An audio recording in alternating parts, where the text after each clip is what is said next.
제20대 대선이 이제 50일도 채 남지가 않았습니다. 안개 속 판세 속에 양당의 날선 공방이 이어지고 있는데요. 지난주 국민의힘 이준석 대표에 이어서 오늘은 더불어민주당 송영길 대표 상임선대위원장과 이야기 나눠보겠습니다.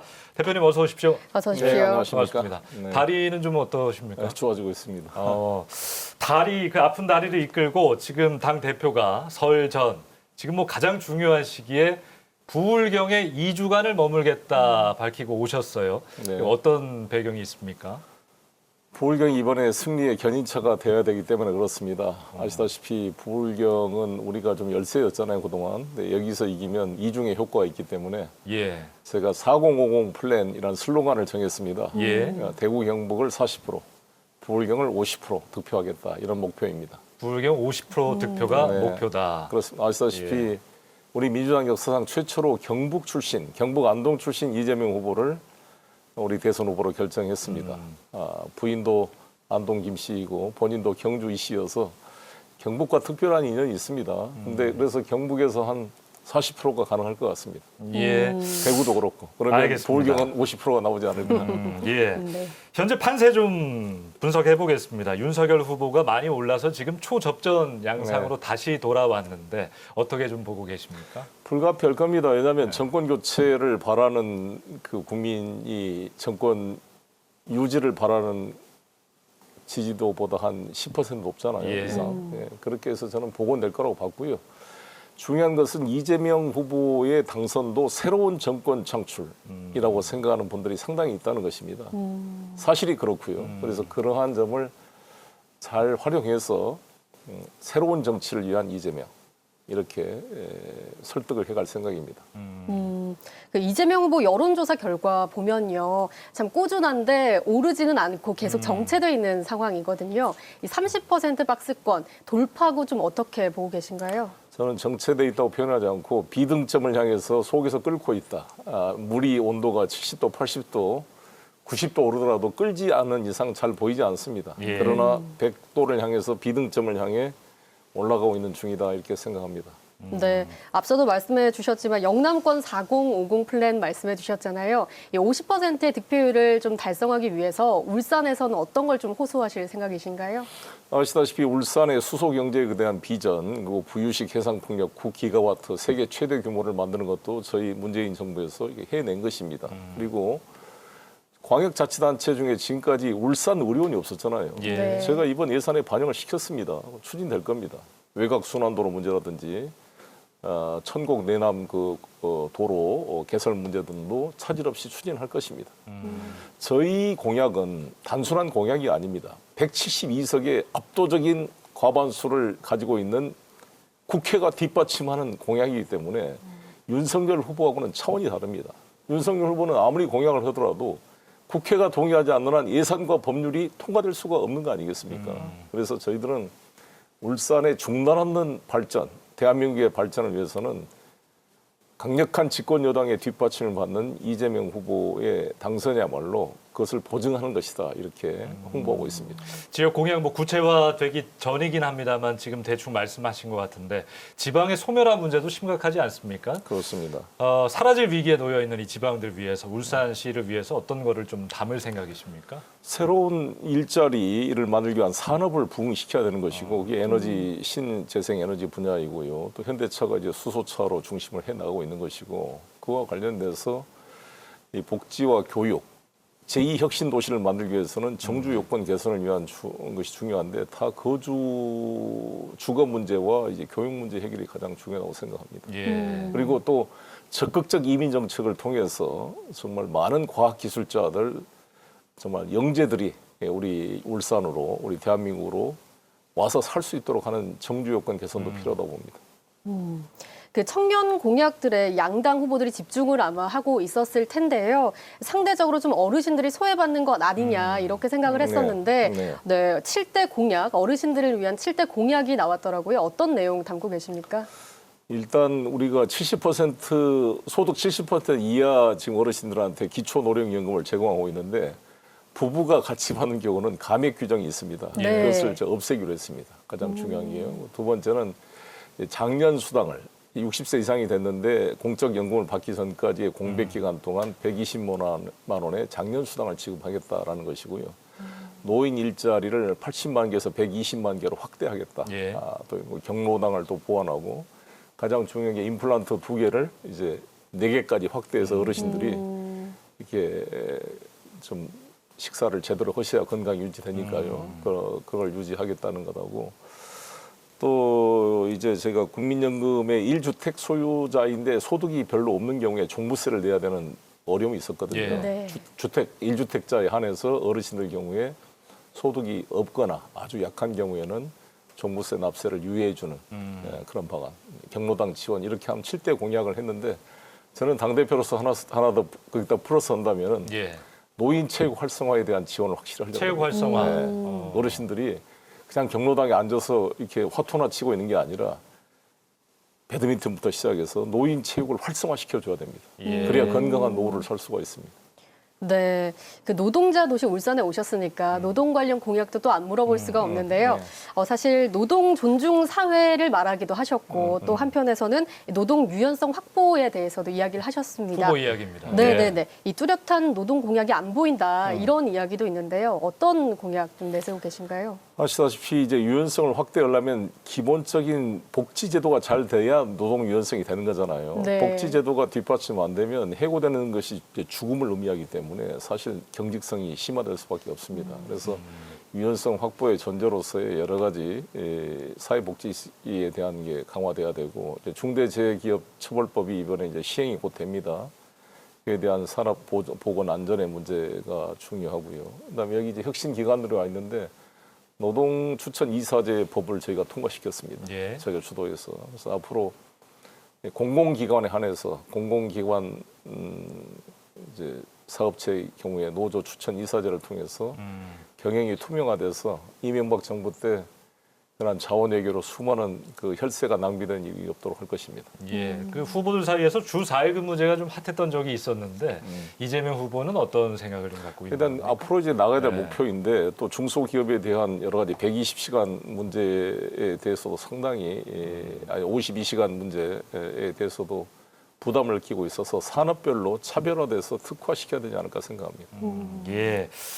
자, 이 얘기 한번 해볼까요? 김건희 씨 7시간 통화 공개 이후에 네. 또 굿바이 이재명 책을 쓴 장영하 변호사가 이재명 후보의 욕설 파일도 공개하면서 지금 뭐 양당이 공방으로 너무나 시끄럽습니다. 어지럽습니다. 안 그래도 부동층이 많은데 참 어려우실 것 같아요. 피로하시고 어떤 생각 갖고 계십니까?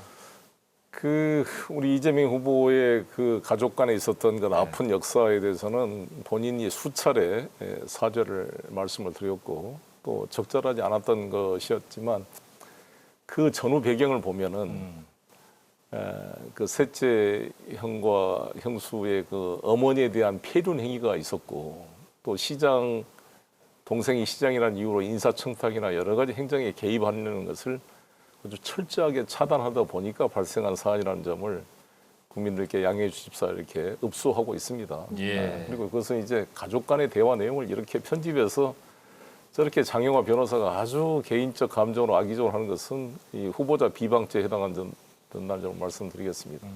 김건희 씨 녹취록을 통해서 확인되는 것은 윤석열 후보가 자신의 부인은 정치에 전혀 관심도 없고 관여하지도 않을 것이다 이렇게 말했는데 예. 이번 녹취록을 통해서 사실상 모든 인사에 개입하고 선거 전략 무슨 뭐 1억을 줄 테니까 기자보다 자기 캠프에 와달라. 그다음에 건진법사라는 그 도사와 협의를 하고 또 실제로 이 모든 것을 지배하고 있고 자기 남편에 대해서 완벽하게 자기가 통제하고 있다는 걸 보여줌으로써 국민들의 많은 우려를 낳게 하고 있습니다. 저렇게 가다가는 제2의 이멜다가 되지 않을까. 니콜라 2세를 망하게 만들었던 라스푸틴 같은 게 아니냐. 며칠 전에 그 발언도 하셨더라고요. 네. 공민왕을 예. 망하게 만든 신돈이 아니냐. 이런 걱정이 있는 거죠. 어쨌든 뭐 지금 다 공개돼 버렸으니까 뭐 유권자 분들이 이제 판단하실 판단하겠죠. 문제가 양면을 판단할 것이 봅니다. 돼버렸고요. 예. 단일화 이야기 한번 오히려 해보겠습니다. 여기 한 예. 말씀만 더 예. 드리면 윤석열 후보는 자신이 검사라는 지위를 이용해서 자기 부인과 장모가 부동산 투기와 주가 조작 여러 가지 혐의로 재판을 받고 있거나 수사를 받고 있습니다. 그러나 적어도 이재명 후보는 철저하게 형제들을 관리하면서 7남매가 있지만 형제들 간에 무슨 비리가 관련된 게 없습니다. 예. 오히려 자기 형도 다 청소부, 자기 여동생도 그냥 노동자로 살다가 돌아가셨고 다 그런 그 어려운 그 서민의 삶을 살고 있다는 점을 강조하고 싶습니다. 예. 자, 국민의힘 윤석열, 국민의당 안철수 두 후보 간 단일화가 이제 최대 변수로 이번 대선에 떠오르고 있는데 사실 지난 대선들 경험으로 보면 지금 시점에 이제 단일화 논의가 돼야 되거든요. 이거 어떻게 될 거라고 보십니까? 안일화가 맞을 것 같습니다. 안일화로- 안일화는 뭐냐? 안철수로 단일화되지 않으면 안 된다라는 두 가지 뜻이 있습니다. 새로운 또 안 예. 단일화, 안철수 단일화. 두 아니, 가지 의미가 같이 있는 이중적 의미이기 때문에 예. 저는 안 될 거로 봅니다. 아니 근데 단일화를 가정하고 심상정 후보까지 삼자 대결로 여론조사를 돌리면 이재명 후보가 지는 걸로 나오거든요. 네. 민주당에게는 악재 아닙니까? 단일화 자체가 뭐 그래서 이런 말씀을 하시는 건가요? 아직 그렇지 않습니다. 또 단일화되면 저희들도 뭐 김동연 후보와의 여러 가지 또 연대도 해야 될 것이고 또 그 거품이 바로 꺼진다고 봅니다. 단일화가 시너지 효과가 나오는 게 아닙니다.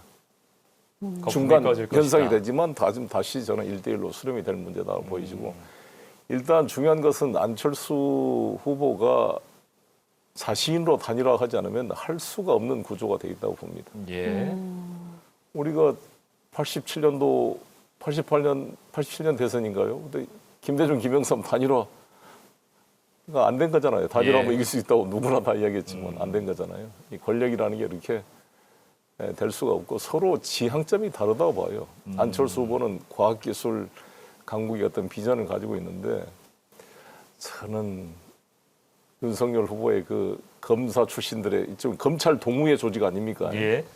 거기에 안철수 후보의 마인드를 이렇게 수용할 만한 공간이 없다고 봅니다. 알겠습니다. 자, 이재명 후보가 며칠 전에 그 한 언론사 인터뷰 중에 4년 중임제로 개헌할 수 있다. 책임 정치를 위해서. 네. 내가 대통령이 되면 1년 임기를 줄일 수도 있다. 이런 발언을 했는데 사실은 뭐 이게 현실적으로는 조금 어려워 보이는데 공약화도 될 수 있는 겁니까? 후보께서 이제 대통령 중임제 개헌안을 이야기했습니다만 여러 가지로 지금 개헌은 사실 논의가 돼야 될 사안이라고 봅니다. 우리가 87년도에 만들어진 헌법이 지금 30년이 넘게 되고 있어서 권력구조 개편이 필요한데 저는 대통령 중임제 문제와 함께 책임 총리제가 논의돼야 된다 이렇게 생각합니다. 책임 총리제. 예. 아시다시피 지금 국무총리가 국무위원을 임명 제청권을 행사하게 돼 있지만 그렇게 하는 경우가 거의 없거든요. 장식용 총리, 대독 총리라는 평가를 받고 있습니다. 총리가 실질적인 자기 역할을 하기 위해서는 국회에서 추천하는 총리를 대통령에 임명하는 책임 총리제 도입이 적극 필요하다. 이 점을 말씀드리겠습니다. 어떤 뭐 정치 연대를 염두에 두고 하시는 이야기는 그런 혹시 면도 아니실까요? 그런 면도 예. 의미가 있죠. 그러니까 우리 헌법이 가지고 있는 내각제적 요소를 잘 활용하자는 거죠. 국무총리 제도라는 게 대통령제는 없는 거잖아요. 예. 근데 이것을 그냥 장식용으로만 있는 총리가 아니라 실질적 역할을 하는 총리로 오려면 책임 총리제 도입이 필요하다 이렇게 생각합니다. 네, 언론의 공정성, 중립성에는 아마 많은 분들이 동의를 하실 텐데요.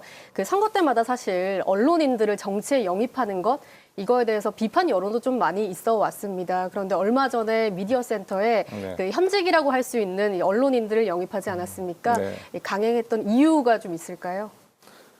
전 인재 영입위원회에서 한 것이라서 제가 잘 그 배경을 체크할 시간이 없었습니다. 죄송합니다. 네. 그렇게만 답변을 하시는 건데. 예, 알겠습니다. 그 얼마 전 윤석열 후보 선제 타격 발언 이후에 이제 두 후보 간의 어떤 대북관, 대북 정책을 좀 비교해 볼 수 있는 기회를 저희가 가질 수가 있었는데 이재명 후보의 대북 정책, 뭐 실용이라는 이야기가 있어요. 어떻게 좀 되는 겁니까? 김대중 노무현 문재인의 평화 번영 정책을 기본적으로 계승해 갈 것입니다. 그중에 골간이 되는 게 김대중 대통령의 햇볕 정책인데 햇볕 정책의 기본이 튼튼한 국가 안보를 기초로 한 남북 간의 화해 협력 아니겠습니까?